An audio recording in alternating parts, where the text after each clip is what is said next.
I've been associated with manufacturing for a long time. I've been an engineer. So whenever I speak at these occasions, somebody asks me, what is the tie you're wearing? I'm wearing my IIT tie, if you want to know.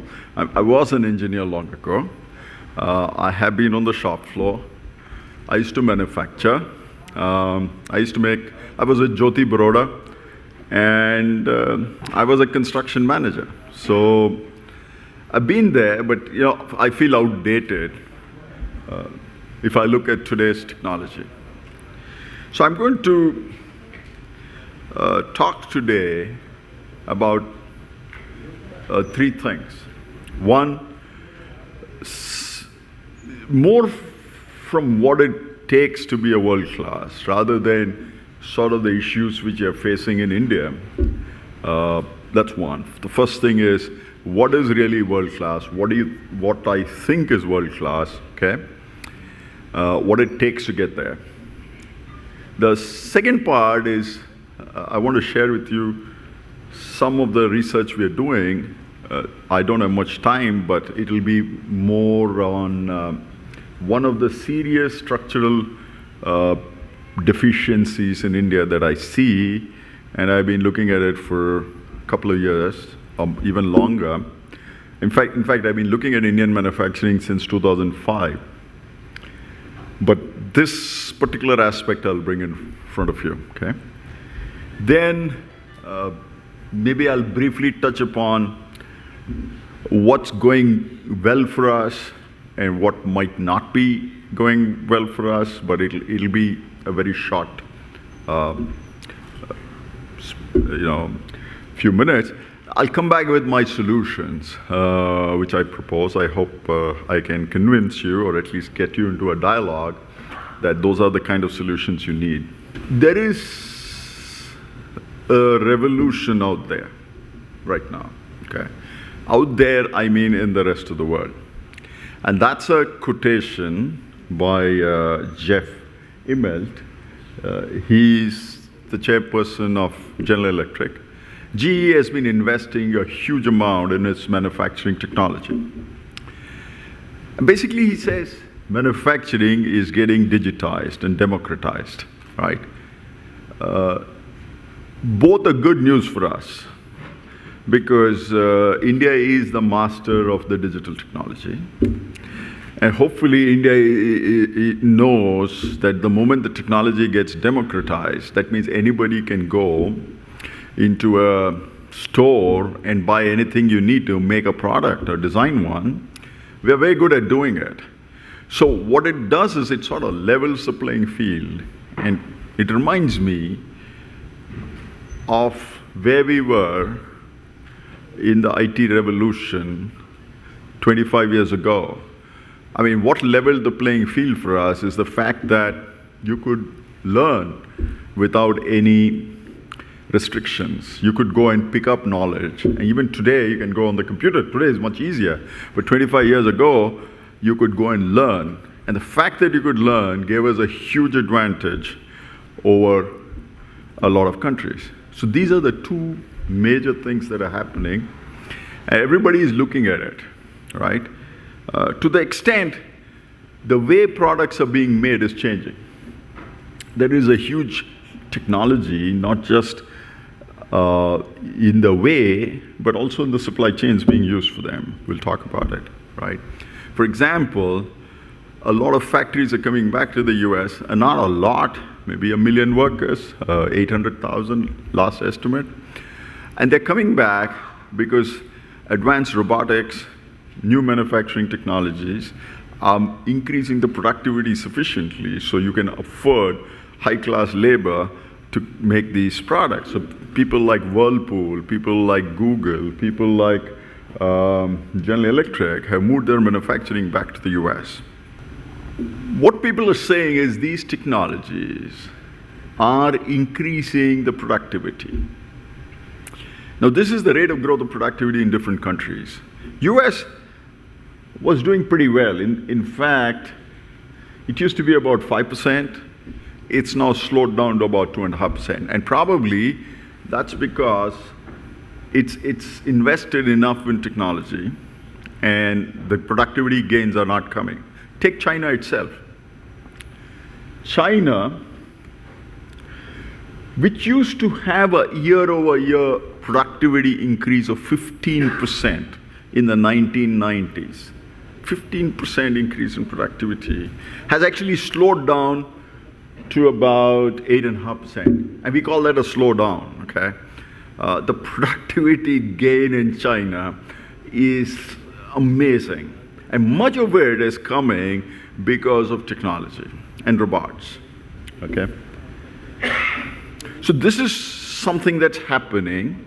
At this stage, the second thing I would like to point out to you, and all of you probably know about it, that manufacturing is not just about manufacturing.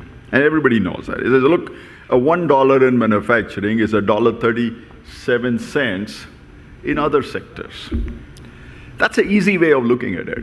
But the hard way of looking at it is, if I want that $1 in manufacturing, I need $1.37 invested in the services around it. And, manufacturing is the most visible part of an investment. But you should ask yourself, if I'm going to create $1.37 of the GDP, the factory is not going to invest in that. It's the entire ecosystem which has to invest. Otherwise, it's a free ride on the manufacturing enterprise. Okay? So, the good news is if manufacturing grows, the other sectors grow. I think the bad news is who is belling the cat. Right? And I think all of us should be very much aware of it, that it is important to focus as much as outside the factory as inside the factory. You should also, the second thing everybody tells me is manufacturing accounts for jobs. Sure, but it also accounts for jobs outside manufacturing. So if you do not have qualified lawyers and logistics and accountants, you just can't get the sector moving. So one of the things you have to remember is even though there are about 12 million Americans, right, who are employed directly in manufacturing, another 6 to 7 million jobs come out of it. And it is not enough for a manufacturer to set up his plant and say, hey, I'm ready, come and buy things from me. That's not going to happen. Just as a contrast, India has 52 million workers in manufacturing, which produce 1/10 of the output of the Americans. So it's got 4 times as many people and produces 1/10 less. That means we are 40 times less productive than an American worker. There is a lot of catch-up to be done. So that's the second thing I would like to say. So the 2 takeaways I would like to give is, yes, technology is important. Yes, manufacturing is important, but it's a lot of things around manufacturing that's important. And finally, there's a huge gap between where we are and where the rest of the world is. The manufacturing worker is the highest paid worker in the US in many ways, except in the software and other service industries. That means that only happens if this person is highly trained. So the quality of labor that you get is amazing. And you have to be on the workforce, you have to see them working, that one worker there can do the work of 7, 8, 10 people here. They're very hardworking people. So that's what we are against. That means our worker capability, it is not just that you have to work smart. It's not that you work 24 hours. They're still working only 8 hours. But they got to work much smarter to get that level of productivity, right? They are the most productive workers in the world. The manufacturing workers in the US are the most productive workers. So I think the other challenge is, how do we get our labor force, if you want them to be world class, to be the best in the world? Finally, and this is a little shameful, manufacturing drives 3/4 of all the R&D expenditure in the US. I wouldn't embarrass the manufacturers in India by asking them how much R&D they do. But that's because the reason is it's the combination of having to stay ahead of the pack, of being world class, of keeping my people productive, that I'm forced to invest in R&D. So, taken alone, the manufacturing sector in the US is the 9th largest economy in the world. So that's what a world-class manufacturer is. And I think we can get there. Okay? The good thing is there's a lot of good things you could do to get there. Okay. So what I'm trying to again say is technology, think around manufacturing. Don't just think of manufacturing, right? Think of productivity of your labor force is one of the most important things that we need to do to get where we want to go. The second piece, and it's the invisible piece, and it's been happening around you, and some of you know about it, is that it's all about supply chains today. And if you don't believe it, I'll show you something, okay? This is if many of you own an iPhone, right? If you look at it, these are all the places from which the components of the iPhone are coming. That little thing in your hand, that small thing in your hand, it's getting components from all this place in the world. Now, if you see that little blot there, there's 579 suppliers out there. That's, I think, China, that's Japan, and there is Korea, all of that put together. Now, if you click on it, I expanded China. And now, within China, here are the factories from where you're supplying. Here are the Japanese factories, okay? Look at those. That little thing in your hand is getting products from how many suppliers in the world? Another thing I would like you to notice is this is India. We have been left out of a supply chain revolution in the world. We have been sort of, it's like a club. You've seen all those wonderful clubs, a golf club outside ISB and all that. I'm not a member. I don't think I can become a member, right? You've got to know how to play golf for that. You've got to speak their language. Now that's the problem. The problem of the supply chain issues is to penetrate this network which supplies to the world. So no longer are countries supplying products. Countries have become capable of supplying components. And it is being done as if seamlessly, as if these people are next to each other. This is a diagram. It shouldn't surprise you. It shouldn't surprise you. This is a diagram my student made, and what it shows is the flows of products from one sector to another sector within the US. The thicker the arrow, the stronger the flow. The bigger the circle, the bigger the industry. You see, we forget that we are not alone. Forget the universe. We are not alone even in Hyderabad. So, even though I talk about manufacturing, I think we should start thinking of a manufacturing ecosystem. We cannot think of me making something and somebody coming knocking on my door and saying, I'll buy your product, right? Because you are actually plugged in somewhere in these flows. But if you realize these flows, then you say, okay, maybe I should invest there. Maybe this is the way the connections is, right? A lot of research today is going into this area. I wouldn't continue on this, but just remember, again, my basic pitch, that what I mean by a supply chain is natural in an economy. An economy is full of flows, and what's happening is these flows are becoming much faster, much more discrete and fine. Okay? They're differentiated because you're creating variety, and they're becoming higher and higher value. So it's not like everybody is just making some car in one place and then supplying it. It's a lot of things moving, and then you're making it. So India has to find a way. I know make in India, but make in India what? We need to plug ourselves into the economy.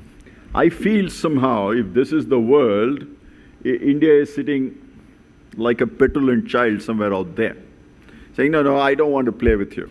Okay? I think we are very small amount of the global trade. And that is something we should be aware of, right? These are the big boys. There's a lot of theory behind it. And I will not run through it. It'll take me an hour or two. Basically, three things happen. This is old theory, trade. That went away.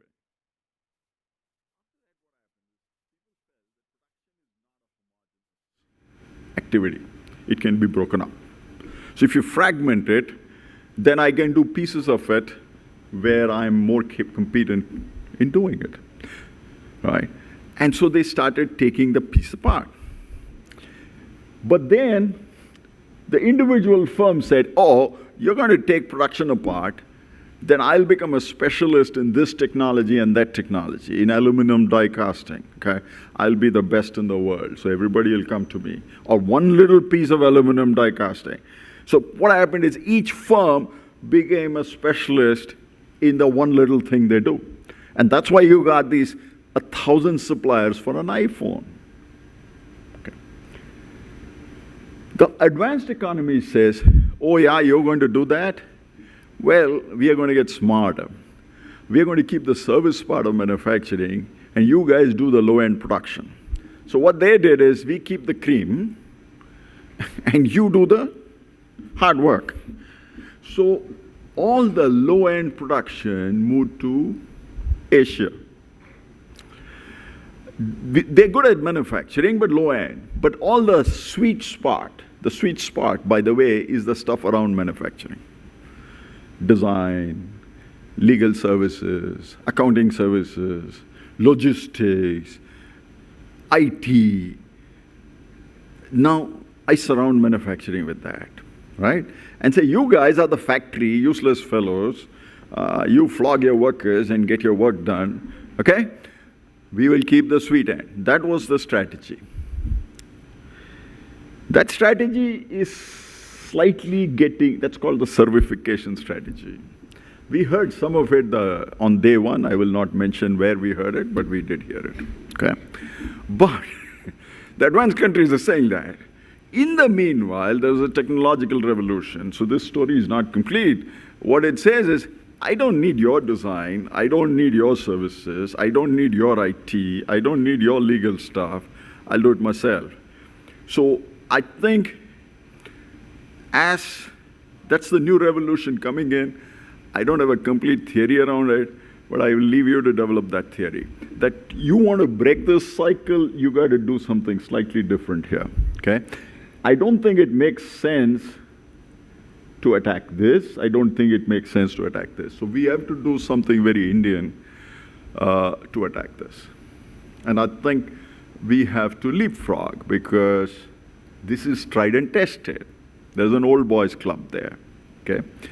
So can we use the emerging technologies to somehow figure out a new way of loosely coupling a network? Like, what's that software instead of Windows, right?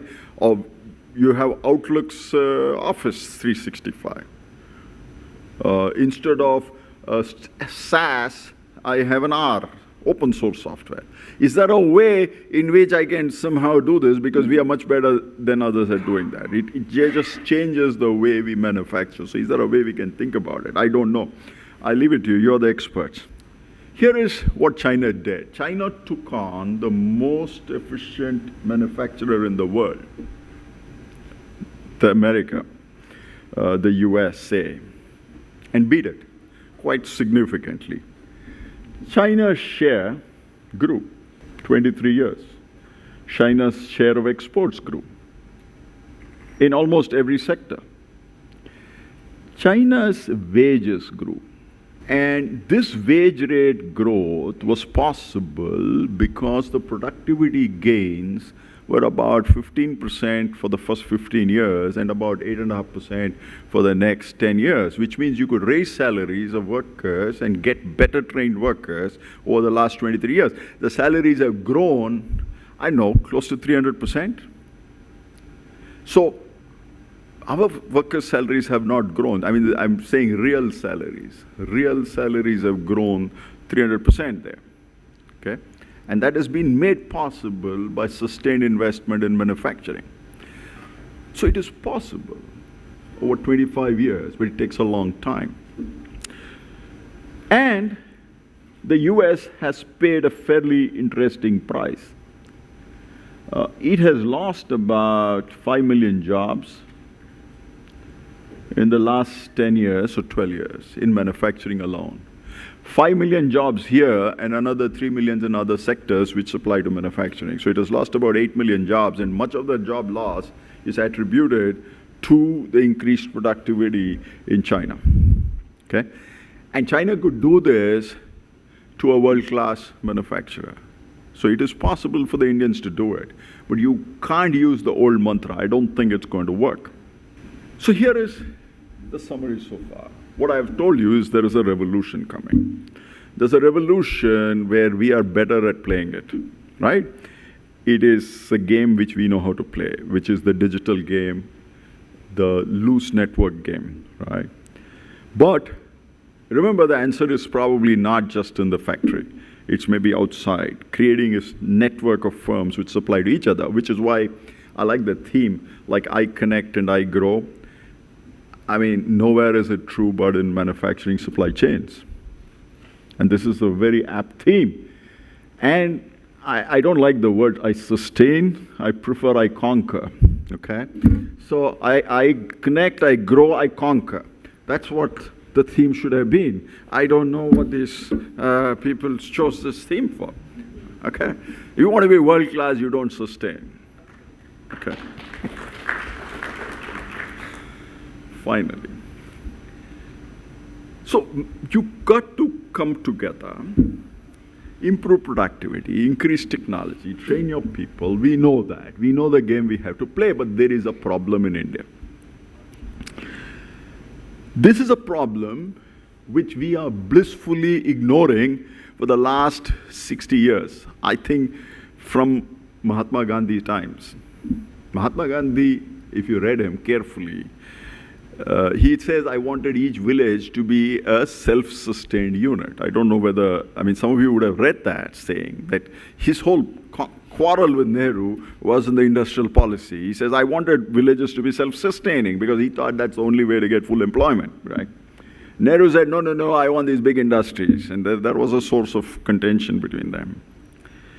But this whole idea that small is beautiful has landed us into serious trouble. And I'll try to show it to you, right?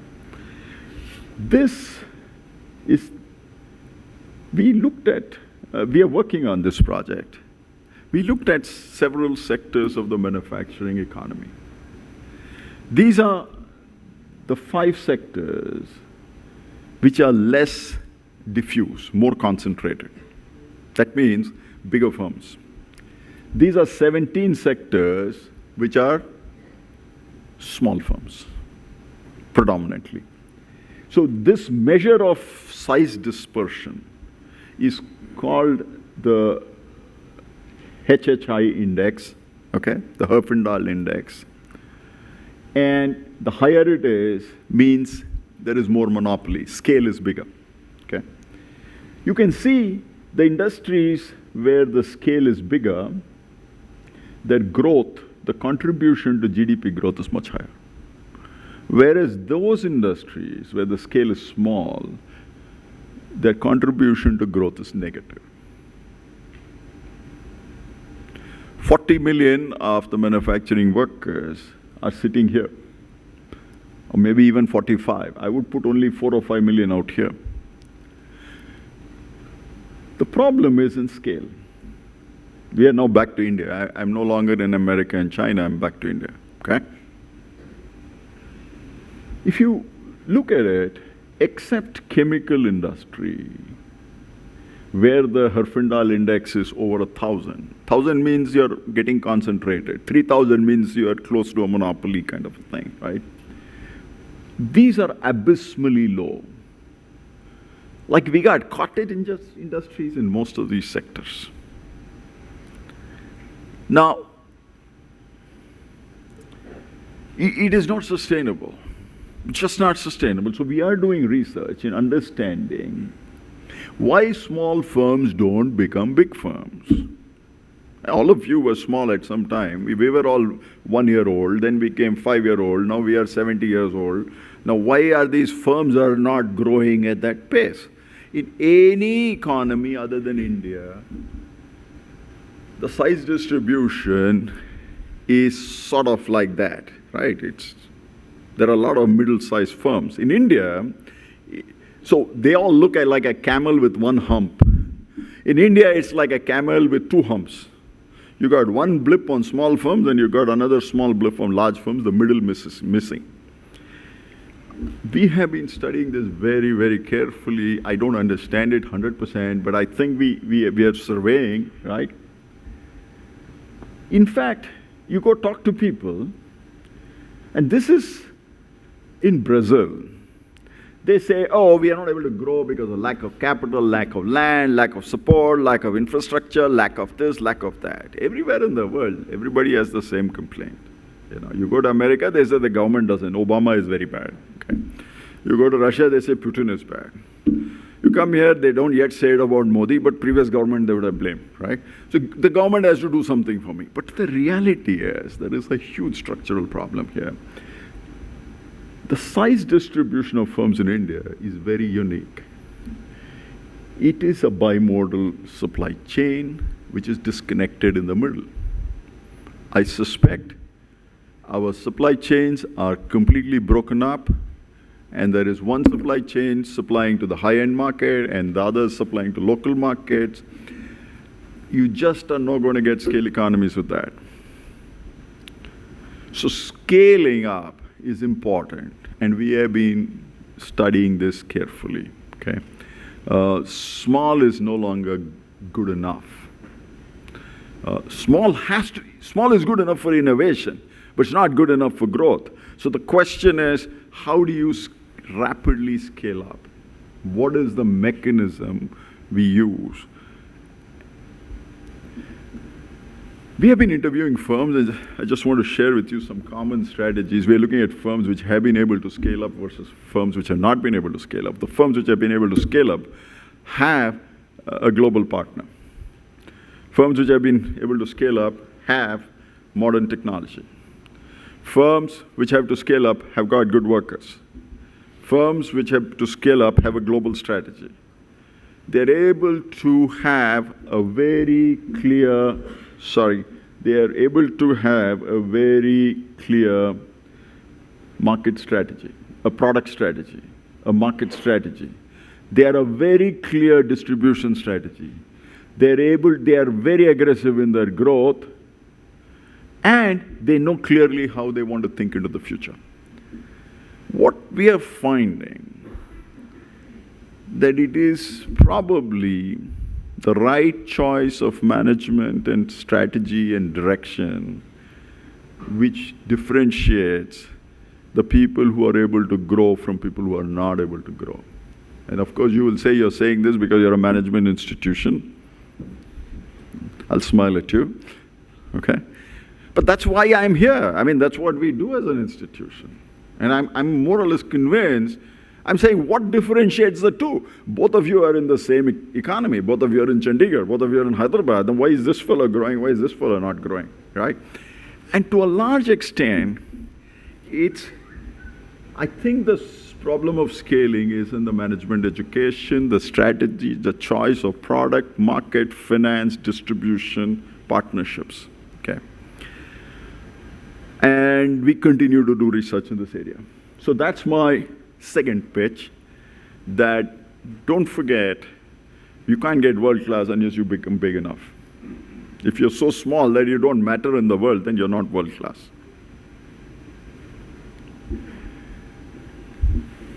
So you will ask, how do we get there? Clearly, one industry which has shown us the direction is the automobile industry. It shows us that we are able to win quality awards, and we did a lot of research in this area.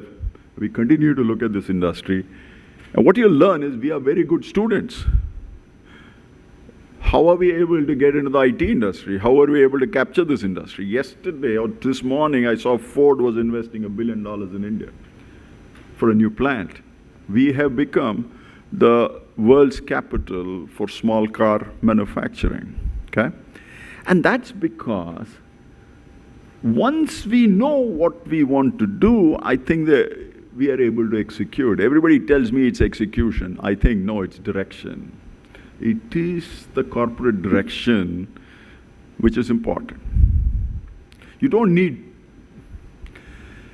Execution depends on alignment, and it depends on choice of strategy. I think that is absolutely important.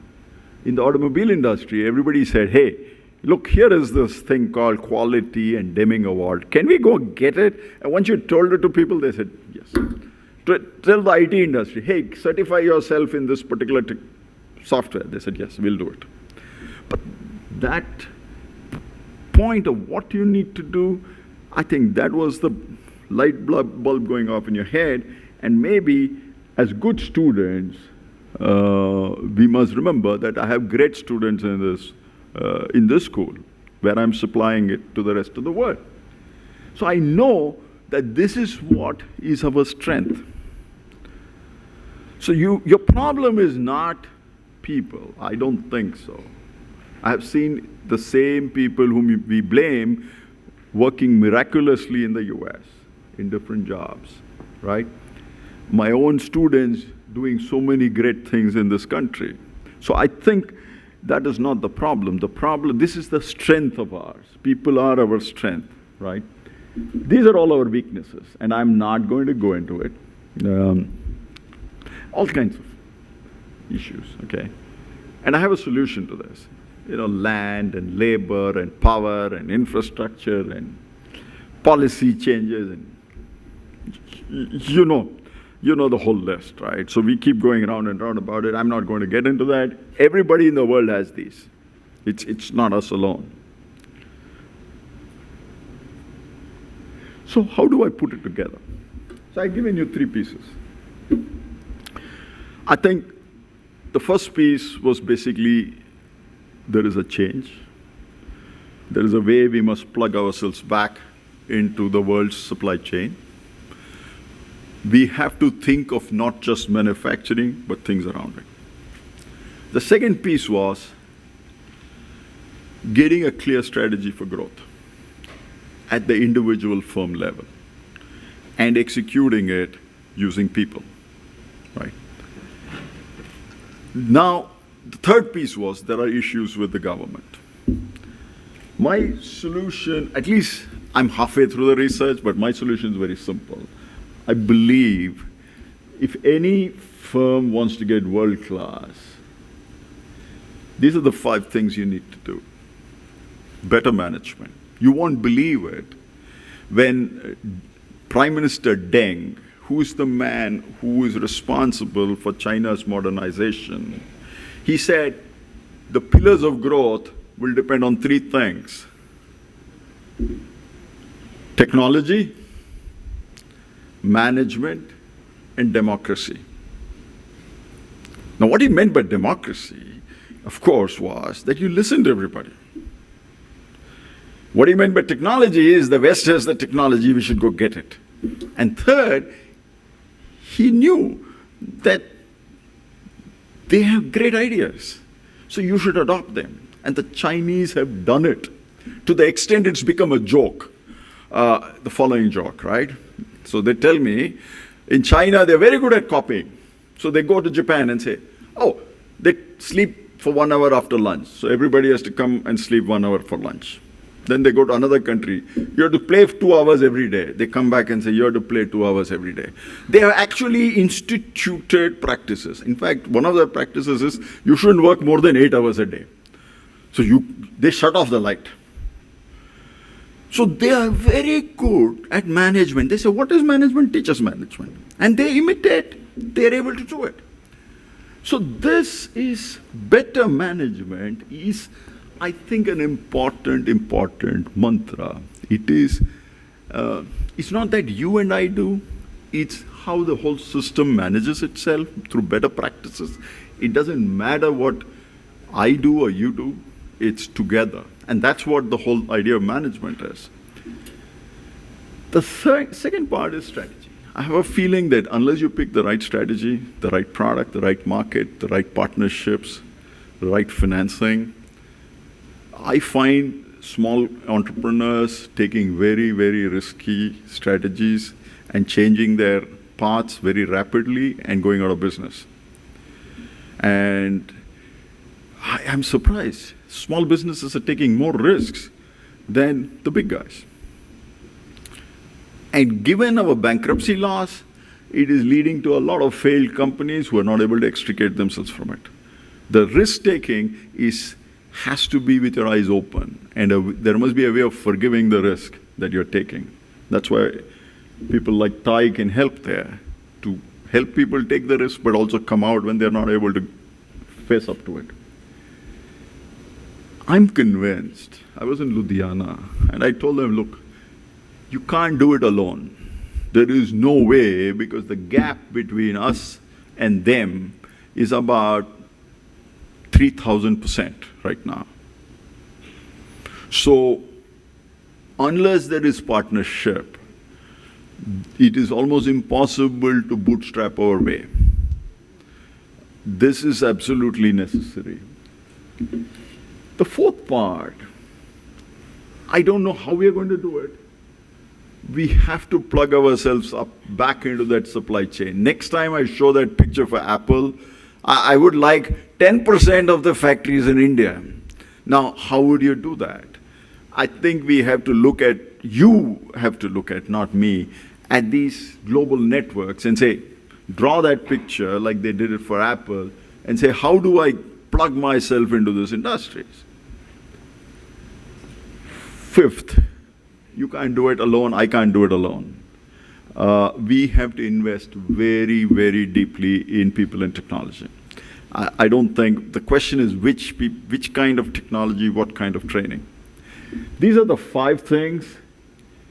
And ISB, this is a little commercial time. We are doing a little bit to help. We are starting a program in manufacturing and operations management aimed at managers who have no management training, but engineering training, to do a part-time program to be certified in being able to do these things.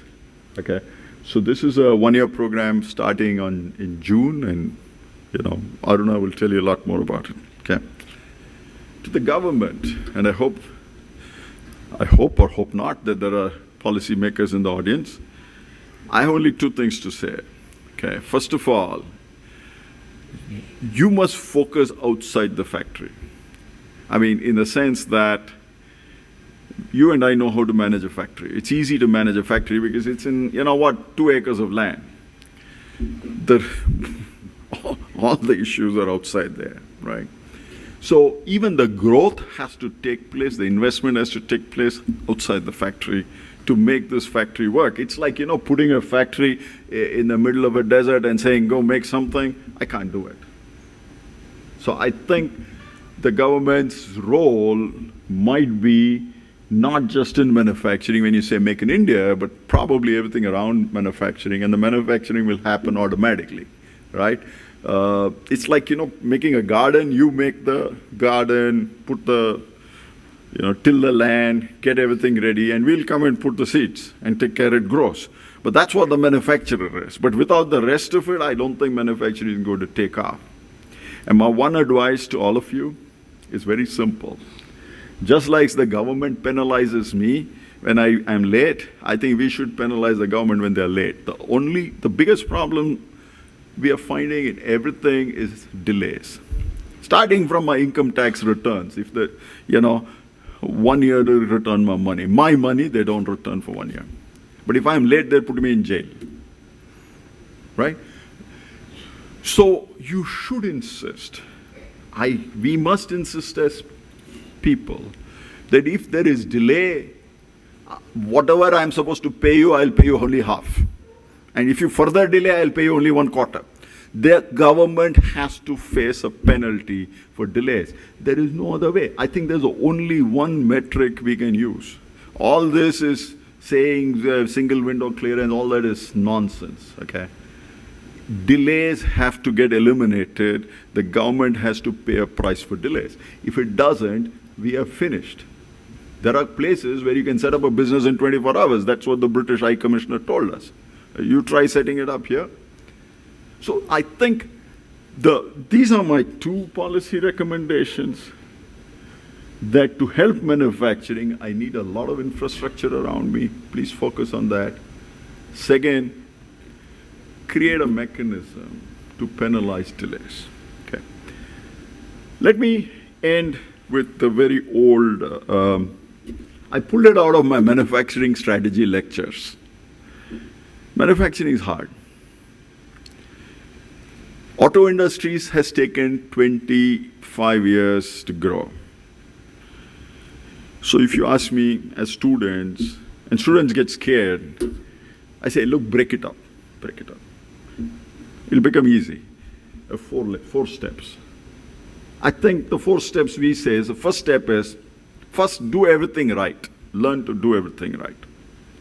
Which is basically make it and deliver it on time. Make it and deliver it both on time and quality. Second step, don't let your competition get too far ahead of you. Then you're dead. You're in a connected world. That's the second phase. So the first 2 years, get things right. In the second 2 years, do a little catching up. The next 2 years, work with the supply chain, the network. Let's get our act together. Because at this point, you're caught up, and now you want to leapfrog. What we are saying is work together and find a way of being a competitive machinery, right? A teamwork of a supply chain. After 6, 7 years, you say, hey, we want to be best in the world, but at what? So at this time, you are refocusing your entire business and saying, I am the best in making this, or in food processing, or whatever it is. But I think I see an 8 to 10 year program. If the industry is willing to do that, we can get there, okay? So this is ongoing research, as usual as a professor. I would tell you that